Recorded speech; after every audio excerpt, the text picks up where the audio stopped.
The one thing about NBC Found, the way they write this show, they have you thinking it's one way and they completely reverse it and flip the script on us every single week, including myself. What's up, y'all? Welcome to the Lawrence Report. Tonight's broadcast discussing episode 13 of NBC Found, Missing. Wow.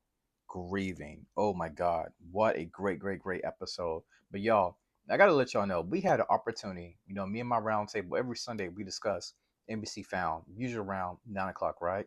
We had the opportunity to interview the one and only Detective Shaker. I'm talking about Anissa Johnson. So make sure you look under the live section of my YouTube page. You'll see the interview right there.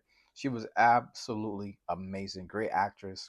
She's able to share all things found. She's able to share about her journey to Hollywood and to acting.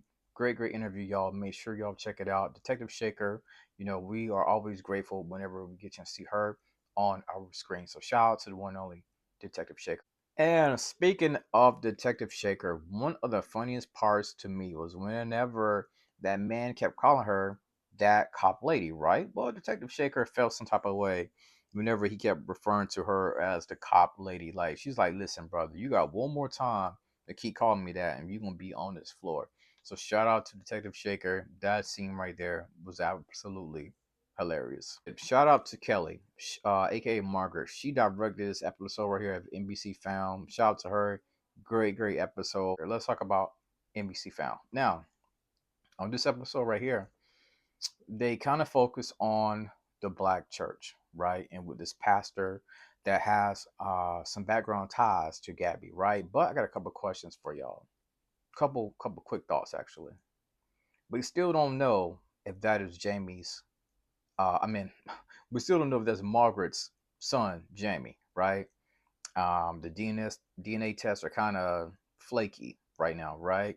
And I also love those flashback scenes that they show with Margaret, right? Also, did y'all think that Christian was going to go out the way he did? I didn't think that he was going to commit suicide or something like that, but apparently they're saying that he did. I don't know. I don't know about the show because they'll say he committed suicide, but then it'd be something completely different.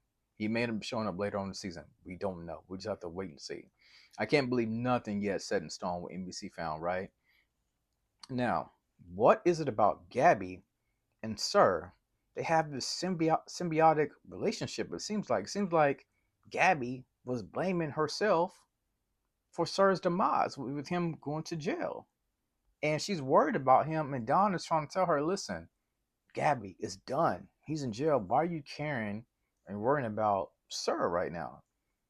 Listen, I don't get the relationship between them two. But we did see that in this episode, Gabi, it looks like she's finally getting to close the doors, hopefully, on Sir. And last question, last hot topic, last hot thought. I'm surprised and I'm wondering how long they're gonna let Sir sit in jail. So now we're on what, episode 2 of him being in jail.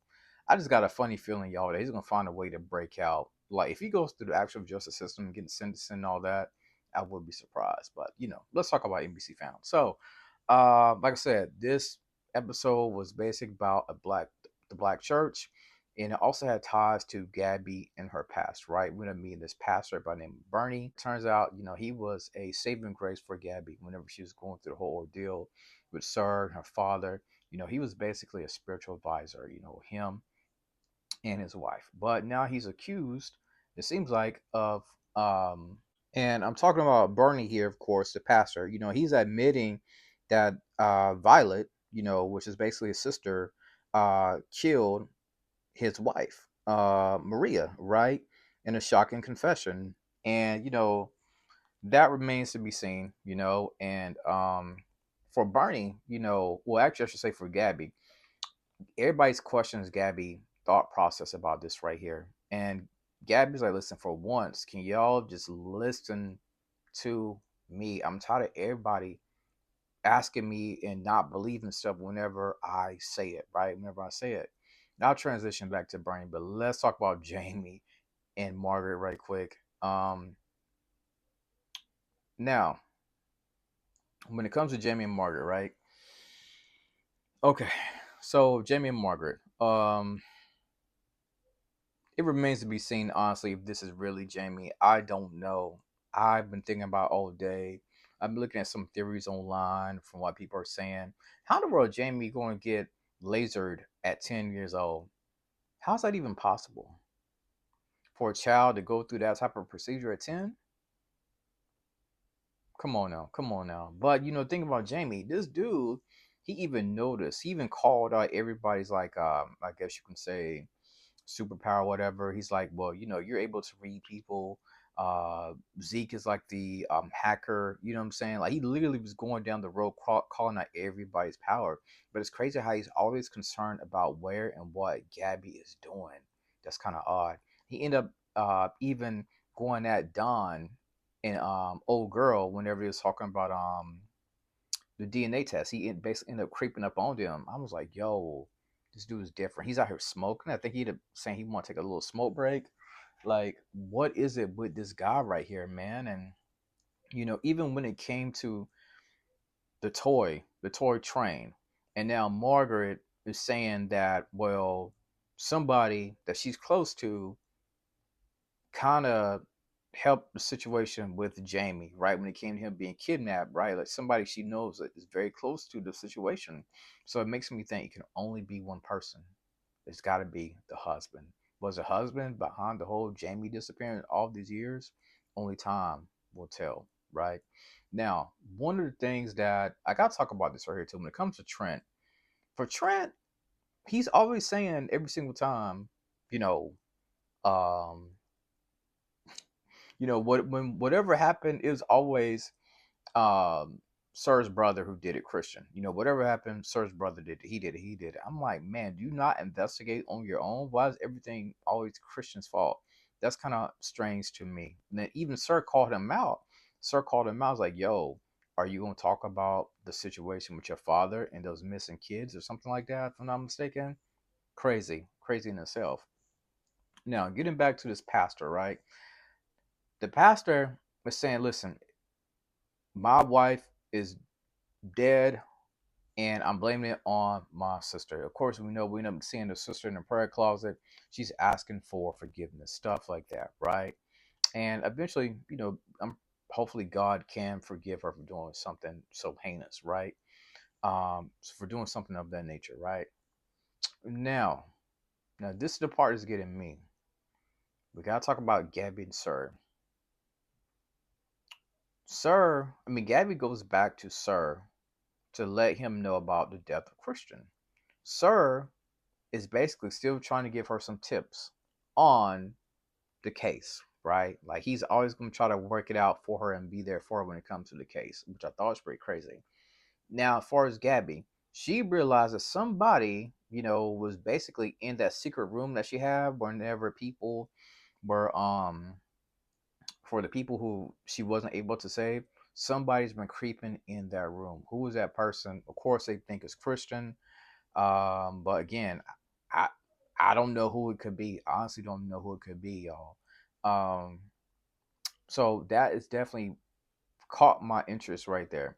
I thought this right here was an overall uh great, great, great episode. Focus on the black church, focus on healing, things of that nature right there. And we know that Gabby, she's been going through a lot, as a woman when it comes to Sir. And Sir just made me laugh and he's talking about in the very beginning, he's talking about, oh, can I get a shower? Like, can I get a shower? I'm like, bro, I don't know when that's gonna happen for you, but I don't know if you're even deserving of a shower right now, right? And it just makes me wonder. I'm just going back to this right here, this part here. I hope y'all don't mind. I'm just going back to the whole Jamie ordeal. What is it about that toy and those flashbacks? Because something with that situation just very compelling to me. Like I can't put my finger on it about that situation, but there's something strange about that. I still don't believe that this is the son. If this is the son, I can admit that I am wrong. I will admit that I'm wrong, but there's something so eerie and strange about this kid that's helping me and got me thinking that ain't no way this is going to be the son, right? Like this is really her son. I would be surprised. And circling back to the case one last time, I'm glad the way they continue to flip these cases, right? When it came to Gabi and Bernie, right? Because this was somebody from Gabi's past, right? Like a spiritual father, right? Like a pastor to her. This time it wasn't like, you know how a lot of times they have somebody come to M&A, outside source, whatever. But it seems like they're developing these cases different every single week. So I think that's dope. But like I said, a lot of times it's traditional when it comes to these cases right here. You have somebody literally run into M&A. Can you help me find my daughter? No, they try to make it different with the cases. So I appreciate that right there. So great episode NBC found. I feel like I keep looking at this actor. I don't know if y'all know the actor who played Bernie. I feel like I've seen him in some other stuff, but I just can't think of it right now. If y'all know the name of this actor, let me know down in the comments. Great episode NBC found, y'all. Check it out, check it out, check it out, check it out.